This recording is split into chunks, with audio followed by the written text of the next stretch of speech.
Bismillah. Innal hamdalillah nahmaduhu wa nasta'inuhu wa nastaghfiruh wa na'udzu billahi min shururi anfusina wa min sayyiati a'malina. May yahdihillahu fala mudhillalah wa may yudlil fala hadiyalah. Wa ashhadu an la ilaha illallah wahdahu la syarikalah wa ashhadu anna Muhammadan abduhu wa rasuluh amma ba'd. Alhamdulillah pada kesempatan petang ini 2 Jumadal Awal 1443 Hijriah bertepatan dengan 11 Oktober 2021, kita lanjutkan kajian di Fakultas Ilmu Fiqh dalam pembahasan kitab Umdatul Ahkam, dan kita masuk kepada babus siwak di sesi yang ke-12. Maka sebelum kita masuk kepada kajian, dipersilahkan kepada ikhwanuna untuk mentasmi' al-matan. Barakallahu fikum.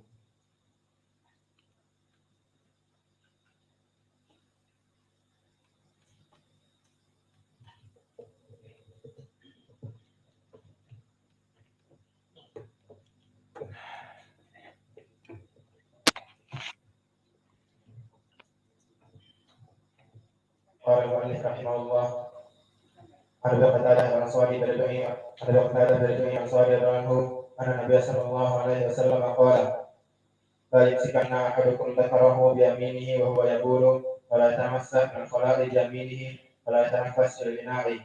عن عبد الله بن عباس رضي الله عنهما قال: مر النبي صلى الله عليه وسلم بقبرين فقال: انهما ليعذبان وما يعذبان في كبير، اما احدهما فكان لا يستتر من بوله وأما الآخر فكان يمشي بالنميمة، فأخذ جريدة رطبة فشقها نصفين فغرسها في كل قبر واحدة، فقالوا: يا رسول الله لما فعلت هذا؟ قال: أنه يخفف عنهما ما لم يلبسا.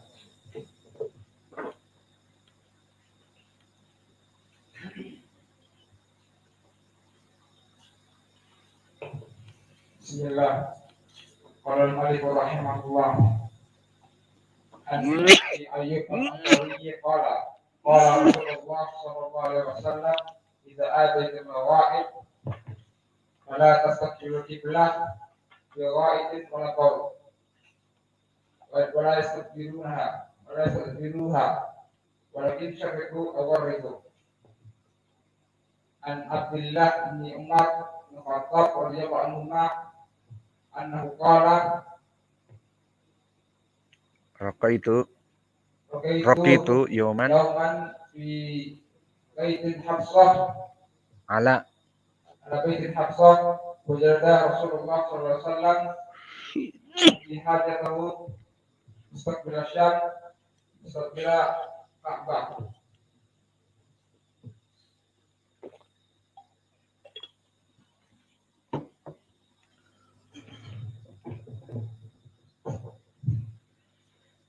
Bismillah. Qala al-mu'allif rahimahullah. An Abi Qatadah al-Harith bin Rabi' radhiyallahu anhu anna Rasulullah sallallahu alaihi wasallam qala: la yumsikanna ahadukum dhakarahu bi yaminihi wa huwa yabulu wa la yatamassah bil khala'i bi yaminihi wa la yatanaffas bil ina'. An Abdullah bin Abbas radhiyallahu anhu qala: marra Nabi sallallahu alaihi wasallam bi qabrayn faqala: innahu la yu'adzaban wa yu'adzaban min kabirin, amma ahaduhuma fakana la yastatiru min al-bawli wa amma al-akhar fakana yamshi bin namimah wa qala jaridatan ratbatan fashaqqaha nisfaini fa gharaza fi kulli qabrin wahidatan. Faqulna: ya Rasulullah lima fa'alta hadha? Qala: la'allahu yukhaffafu anhum ma lam yalbasa.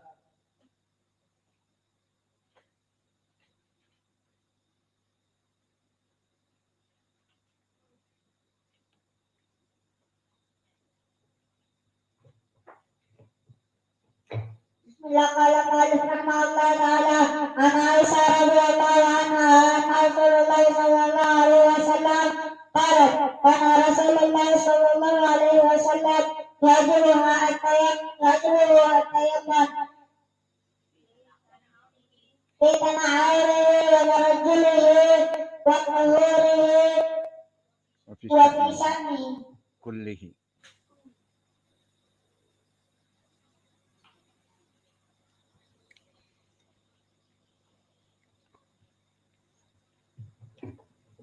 Qala Malik rahimahullahu ta'ala an Aisyah radhiyallahu anha kana Rasulullah sallallahu alaihi wasallam yaqulu yajibu tayammunu fi tanawulihi wa tarajjulihi wa tahurihi wa fi sya'nihi kullihi an Aimin Mujammiri wa an Abi Hurairah radhiyallahu anhu an Nabi sallallahu alaihi wasallam annahu qala inna ummati yad'una ila yawm al-qiyamah Quran muhajjirin min asal wudu wa bi minkum ayyidina wa bal yaf'al wa fi lafzi muslimin ra'aytu hadha Hurairah yatawadda wa sallallahu wajhahu wa yadayhi hatta kada yablugha al-mankibain thumma ghasala rijlaihi hatta rafa'a ila saqain ila saqain thumma qala sami'tu Rasulullah sallallahu alaihi wasallam inna ummati yud'auna yawmal qiyamah qurran muhajjirin min athar al-wudu wa man istata'a minkum an yudila qurratahu wa tahjilahu falyaf'al wa fi lafzi muslimin sami'tu qalili sallallahu alaihi wasallam yaqulu la balagha al-hilyatu min al-mu'min haythu yablughu al-wudu.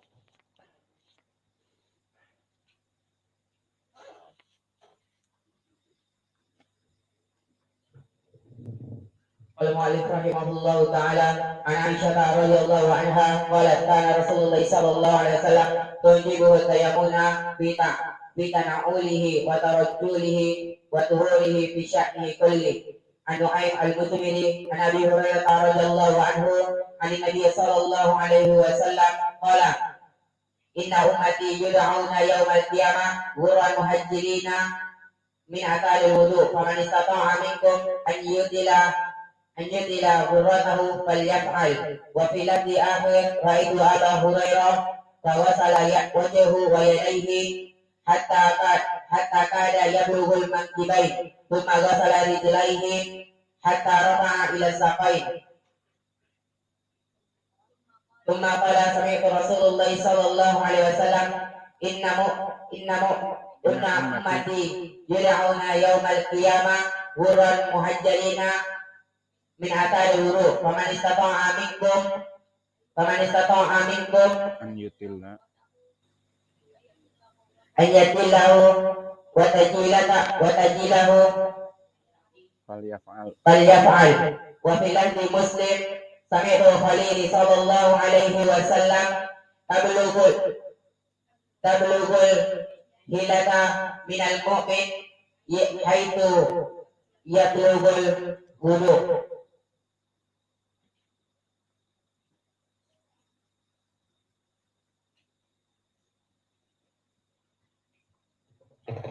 Dilakukan oleh rahimahullah taala an Nu'aym al-Mutmiri radhiyallahu anhu qala Rasulullah an Abi Hurairah radhiyallahu anhu qala Rasulullah sallallahu alaihi wasallam inna ummati yud'auna yawmal qiyamati ghurran muhajjalin min athari wudu faman istata'a minkum an yatila qurratahu falyaf'al wa fi lafzin ra'aytu Aba Hurairah yatawaddahu hatta kada yablugha hatta faghsala wajhahu wa yadayhi ila hatta kada yablughu al-mankibain thumma ghassala rijlaihi hatta kada yablugha as-saqain thumma qala sami'tu Rasulullah sallallahu alaihi wasallam yaqul inna ummati yud'auna yawmal qiyamati ghurran muhajjalin faman istata'a minkum min athari wudu faman istata'a minkum an yatilla qurratahu wa tahjiluhu falyaf'al. وفي لفظ لمسلم قال سمعت خليل صلى الله عليه وسلم يقول إن تبلغ الحلية من المؤمن حيث يبلغ الوضوء. خلاص وين ثالث أصل نحتاج الآن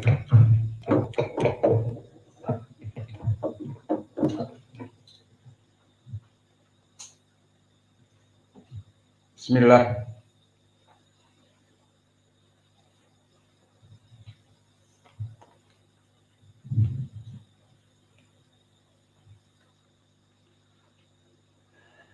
Qala al-muallif rahimahullah fi kitabihi Umdatil Ahkam Babus Siwak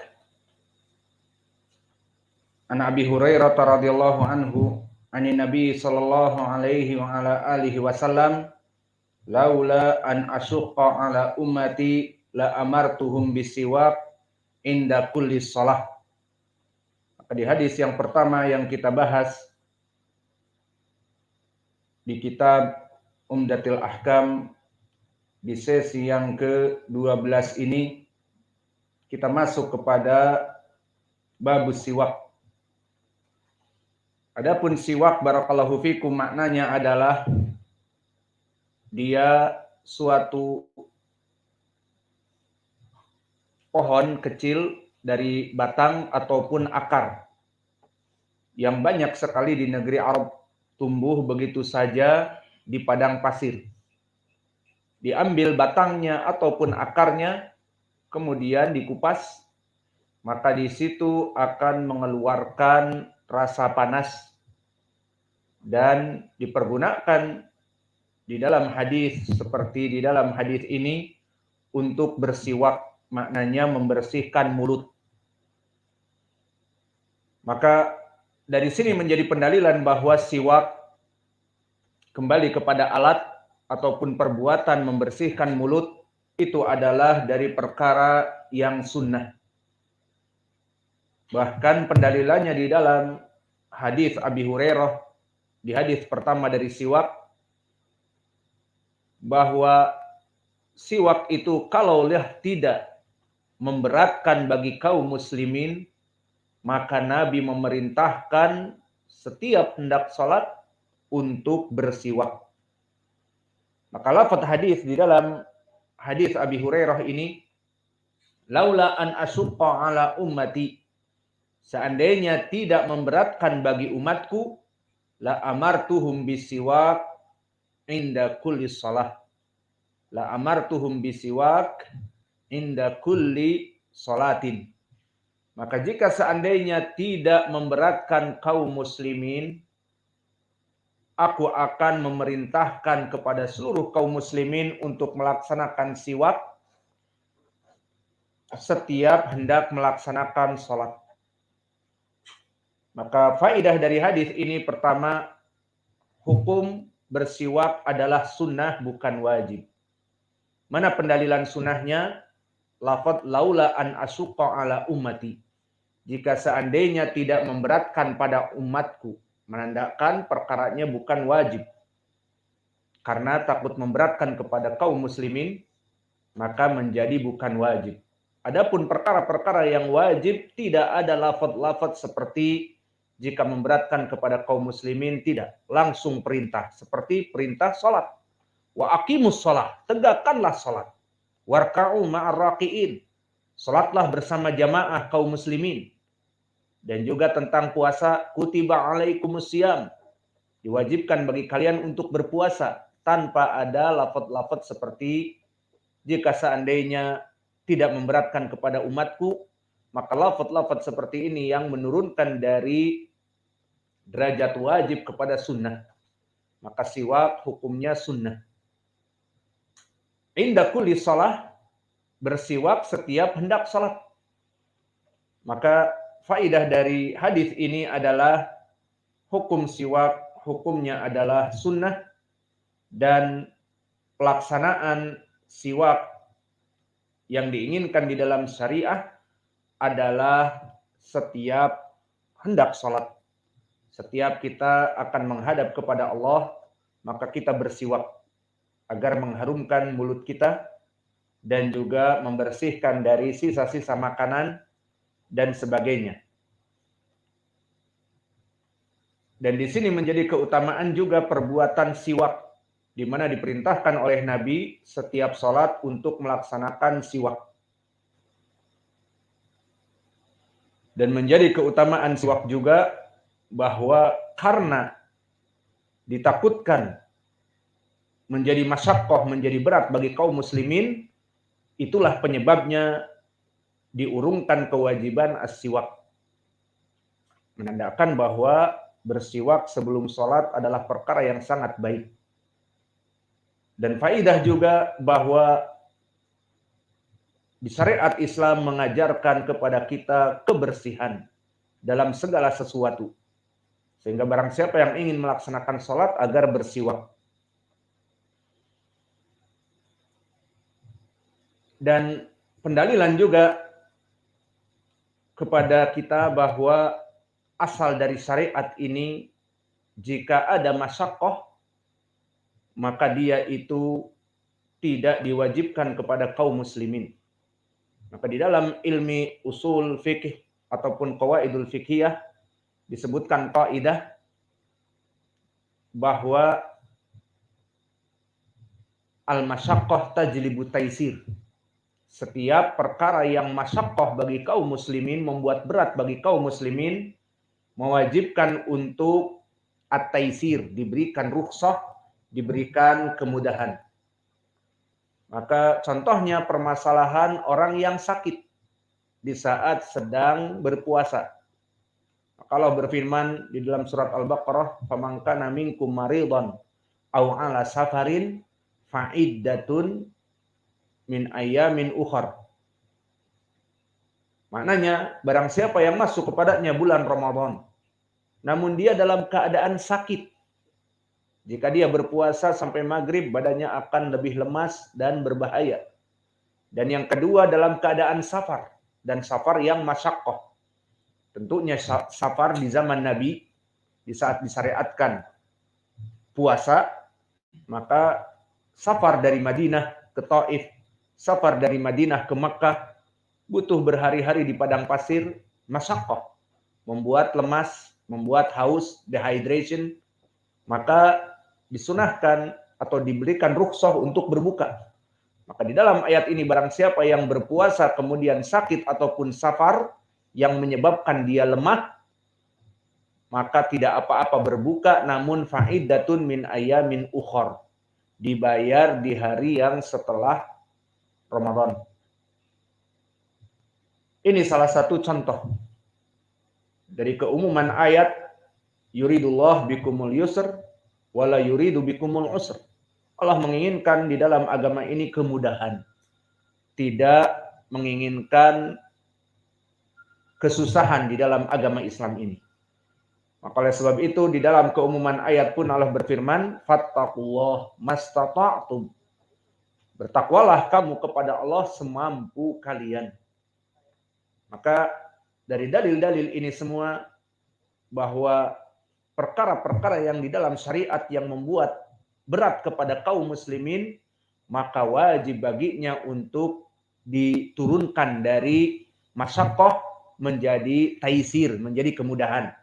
Seperti tadi kami misalkan, orang yang sakit dan orang yang safar di bulan Ramadan yang melelahkan, boleh baginya untuk berbuka. Dan begitu pun di dalam hadis-hadis, jika seseorang tidak mampu untuk berdiri dalam keadaan sholat, agar dia itu duduk. Kalau tidak duduk, fa'ala jambin, tidak mampu untuk duduk, maka berbaring di sebelah kanannya, menghadap kiblat dan sebagainya. Maka al-masyaqqah tajlibu taisir.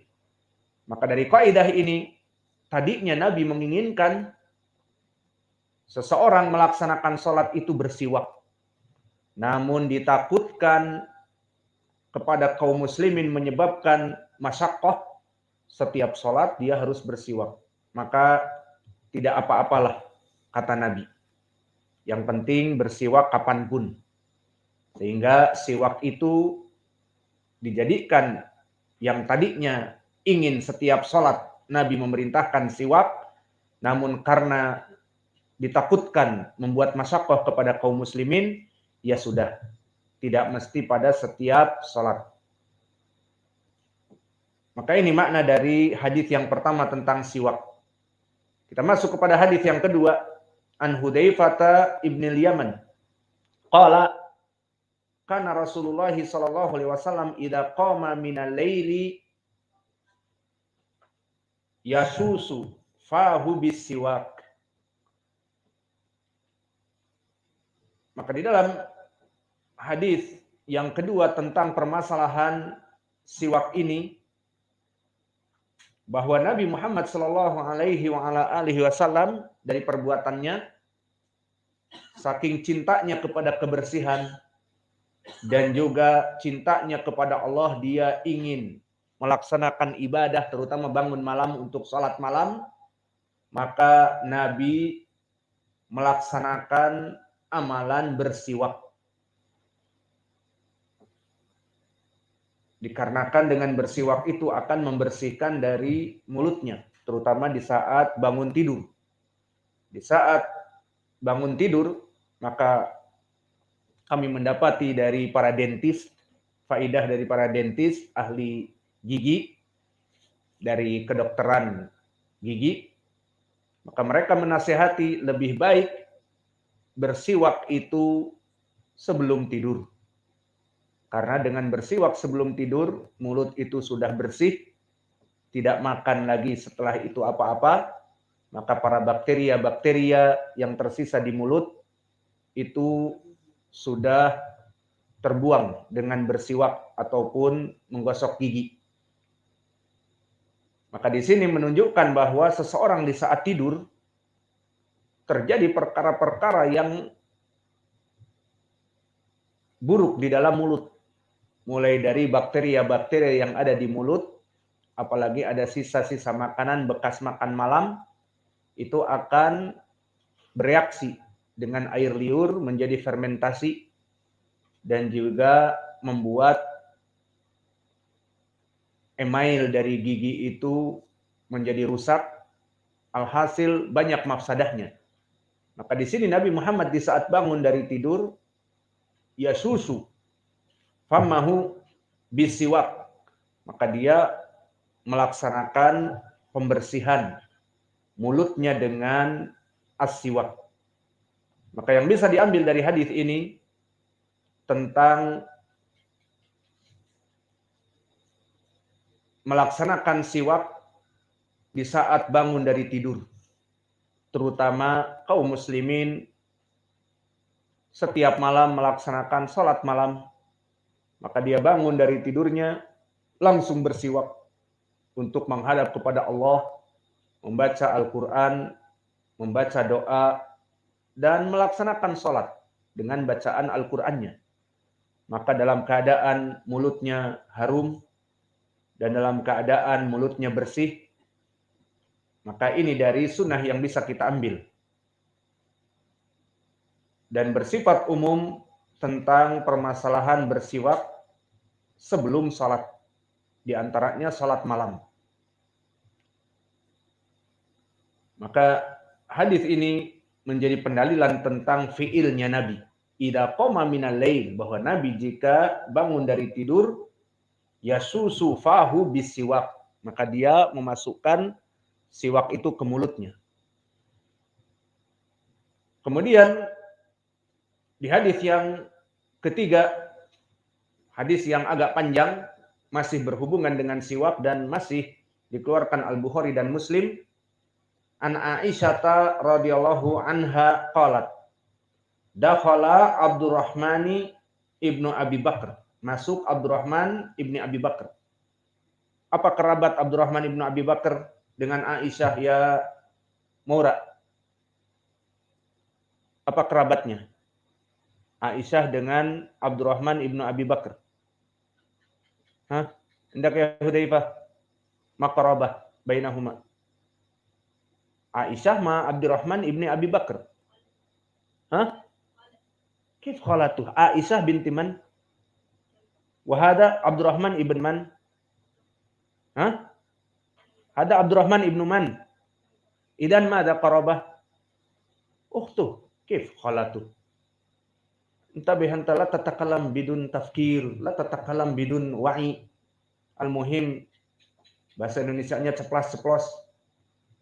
Ada Abdurrahman ibn Abi Bakar. Wa Aisyah binti Abi Bakar. Idan khalas. Ahuha. Maka datang saudara Aisyah kepada Nabi, dan Nabi pada saat itu dalam keadaan menjelang kematiannya. Maka sambil ditengok oleh Abdurrahman. Wa ana musnidatuhu ila sadri, dan aku memeluk Nabi Muhammad SAW yang dalam keadaan kepayahan di dadaku, kata Aisyah. Wa ma'a Abdurrahman siwakun. ratbun yasnannu bihi. Dan pada Abdurrahman di saat masuk ada siwak yang masih basah. Maka lebih baik juga siwak itu masih basah. Karena dia lebih banyak faidahnya daripada siwak yang sudah kering, yang keras. Fa abaddahu Rasulullah sallallahu alaihi wasallam basarahu.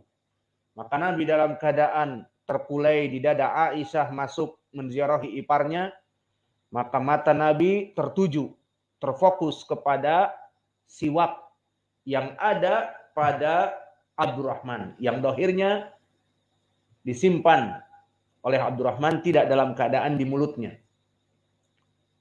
Maka fa'akhadtu as-siwaka fa qadimtuhu wa tayyabtuhu summa dafa'tuhu ila nabi fastanna bihi. Maka aku melihat ini dari kecerdasan Aisyah dan kecintaan Aisyah kepada suaminya, dilihat mata Nabi terfokus kepada siwak yang ada pada Abdurrahman dan tidak dipakai. Maksudnya tidak saat itu di mulutnya.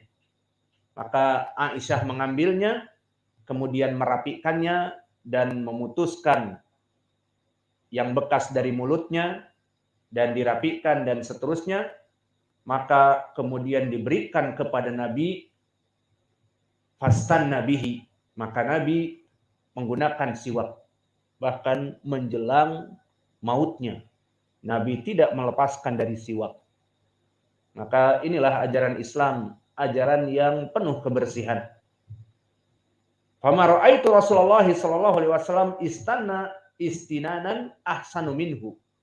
Maka kata Aisyah, Nabi selalu bersiwak di depannya. Maka pada saat itu, di saat Nabi akan berpisah dengan dunia ini dan dengan orang-orang yang dicintainya, tidaklah aku melihat Nabi melaksanakan siwak, pembersihan gigi, dengan perkara yang sangat sempurna. Fama ada an faraga Rasulullah sallallahu alaihi wasallam rafa'a yadahu au isba'ahu summa qala fi rafiqil a'la fi rafiqil a'la fi rafiqil a'la salatan summa qudiya alaihi. Maka setelah selesai dari siwak, Nabi menatap ke atas, kemudian menunjukkan dengan tangannya ke atas ila rafiqil a'la, kepada tempat yang paling tinggi. Maknanya Nabi dicabut nyawanya, berpisah dari alam dunia yang penuh kesengsaraan, penuh penderitaan. Nabi dalam keadaan miskin dan papa di dunia, dan dalam keadaan lelah dan capek dengan dunia. Maka ila rafiqil a'la, kepada tempat yang dijanjikan oleh Allah, kepada surga. Summa qudiya alaih, maka Nabi kemudian meninggal. Wa kana taqul mata baina hakinati wa dhakinati. Maka disebutkan oleh Aisyah, meninggal Nabi di antara hakinati dan dhakinati. Apa hakinati? Di antara dada dengan dagu. Berarti di sini Nabi meninggal di pangkuan Aisyah radhiyallahu anha. Fara'aituhu yanduru ilaih. Maka di riwayat disebutkan, aku melihat Nabi melihat kepada siwak tersebut. Wa araftu annahu yuhibbu as-siwaka. Maka aku melihat Nabi terfokus kepada siwak Abdurrahman, dan aku mengetahui Nabi sangat mencintai untuk membersihkan giginya dan mulutnya. Fakultu, maka berkata Aisyah, akhuduhu laka. Bertanya kepada Nabi, aku ambil dari Abdurrahman, seperti itu. Fa asyara bi ra'sihi an-na'am. Maka Nabi tidak bisa berbicara. Namun Aisyah memahami. Aku ambil dari Abdurrahman untukmu, ya Rasulullah. Tidak bisa menjawab, hanya seperti itu. Maka akhirnya Nabi pun bersiwak seperti hadis tadi. Maka inilah hadis yang panjang dan telah kami sebutkan dari terjemah semuanya, maka makna yang tersirat di dalam hadis ini bahkan di akhir dari hayat Nabi meninggal, dia melaksanakan siwak, perbuatan membersihkan mulut dan giginya. Dan begitupun di sini ada tambahan siwak yang diinginkan adalah siwak rut. Karena Abdurrahman di saat masuk kepada Aisyah dan kepada Nabi, padanya siwak rutbun. Maknanya siwak yang masih basah. Maka ini sangat diutamakan.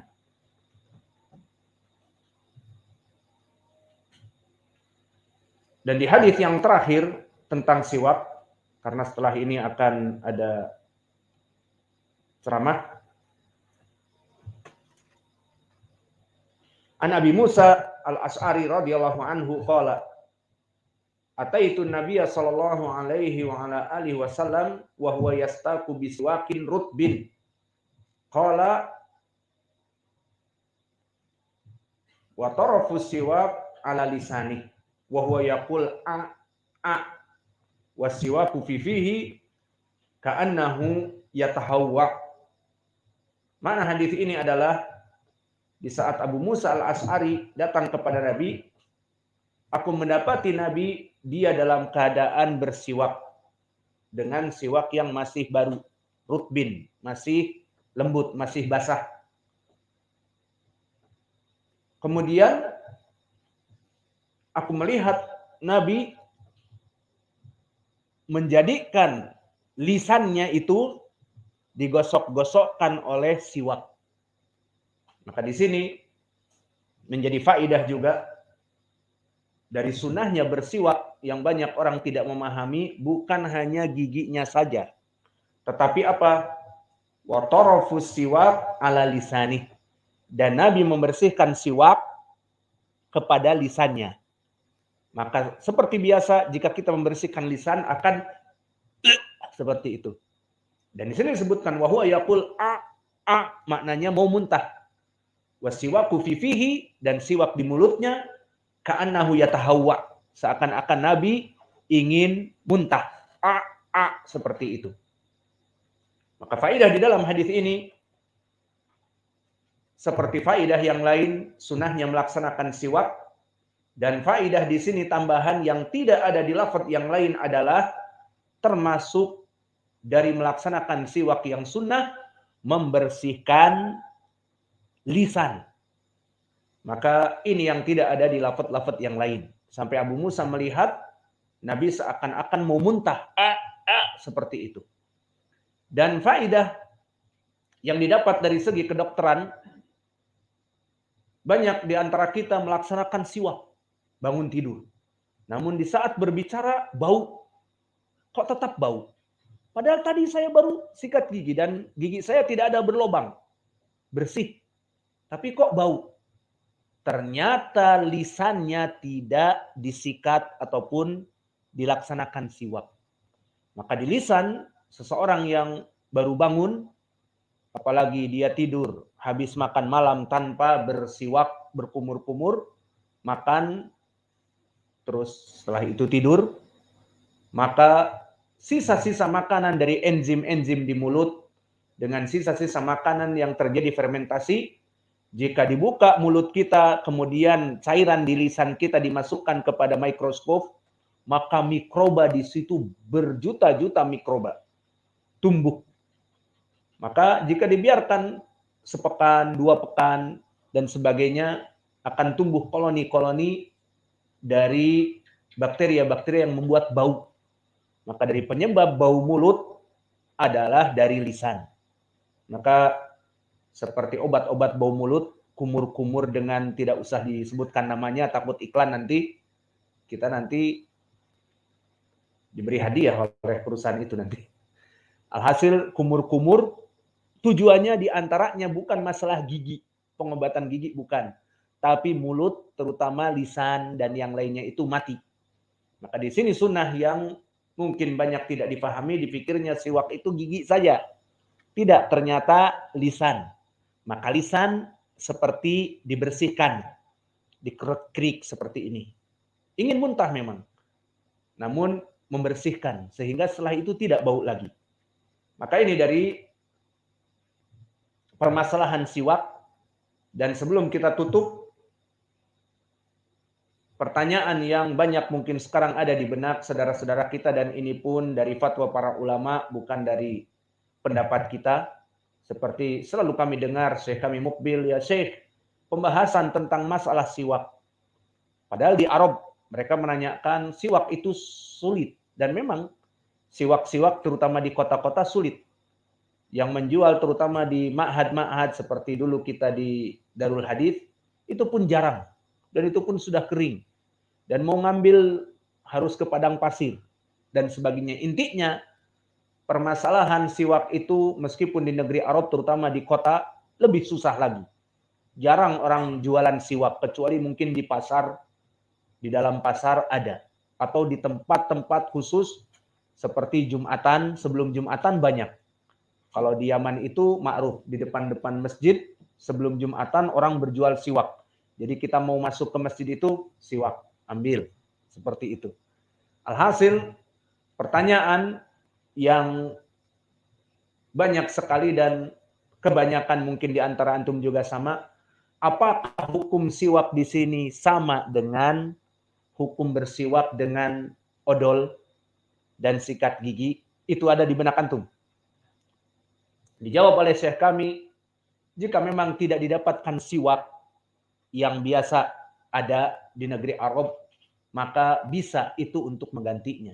Sehingga maknanya setiap mau sholat bersiwak, bisa itu dipakaikan kepadanya. Dan begitu pun bangun dari tidur tadi di hadis Hudzaifah, Nabi Muhammad yasusu famahu bisiwak. Di saat bangun dari tidur mau sholat malam, bisa dilaksanakan sunnah itu. Dan begitu pun wa tarrafa siwak ala lisanih, dan Nabi membersihkan lisannya dengan siwak, bisa dengan pasta gigi dan juga dengan toothbrush ataupun apa bahasa Indonesia, toothbrush, sikat gigi, maka seperti itu bisa. Dan itu yang kita lakukan, dan kita akan muntah juga, dan itu juga membersihkan. Maka fatwa ulama, jika memang tidak didapati siwak, maka bisa toothbrush, sikat gigi, dan juga dengan odol, terutama odol yang baik, odol yang terutama herbal lebih baik, yang terdiri dari sirih dan juga dari garam, maka itu lebih baik. Maka bisa dilaksanakan hukum siwak dengan ini. Wallahu a'lam. Maka sekarang kita bisa mempraktekannya. Kita tidak mempunyai siwak yang ada di Arab. Kita tidak ada di sini siwak yang seperti di Arab. Maka bagaimana dengan orang-orang ajam yang bukan Arab? Dari mana ingin melaksanakan sunnah itu? Mau beli pun susah. Tidak ada. Dan ada pun sudah setahun mungkin kering. Seperti yang biasa dijual-jual di tempat-tempat jualan peci dan gamis. Itu juga di mana jarang. Alhasil, tidak apa-apa dengan menggunakan sikat gigi dan juga dengan odolnya. Maka mungkin ini yang bisa kita berikan dari pelajaran as-siwak. Sehingga semua pelajaran yang tadi kami berikan dengan siwak bisa diganti dengan yang kami sebutkan tadi. Maka di sini ada Ahuna